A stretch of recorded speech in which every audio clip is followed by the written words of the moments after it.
ulifanya usaili wa vitendo tarehe 23 mwezi wa 8 2026, basi wasaili wote waliochaguliwa wanatakiwa kuzingatia muda na eneo sahihi.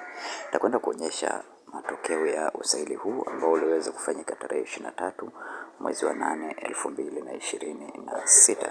Kwa hakikisha unatazama video hii mwanzo hadi mwisho.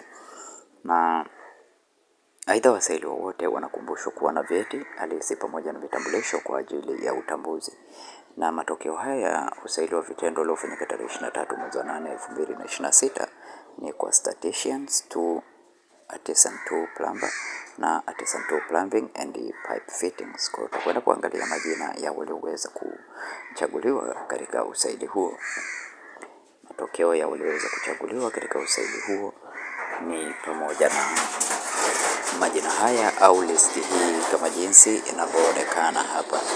Kwa kama unavyoona, watu walioweza kuchaguliwa ni watu 23 tu, na hawa wengine wote hawakuweza kufanikiwa kuchaguliwa. Kwa hiyo watu waliochaguliwa ni watu 23 na maksi ya mwisho ilikuwa maksi 50 ya hawa ambao wameweza kuchaguliwa.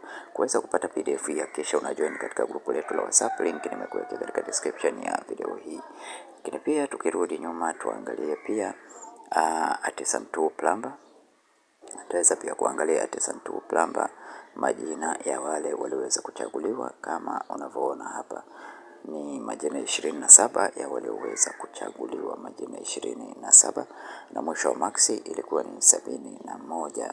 Okay, tutaangalia pia na artisan 2 plumbing and pipe fittings. Tutaweza kuangalia pia plumbing and pipe fittings ya majina ya wale walioweza kuchaguliwa. Okay. Hapa walioweza kuchaguliwa ni watu 46 na mwisho maksi ilikuwa ni 80. Mwisho wa maksi ilikuwa ni maksi 80.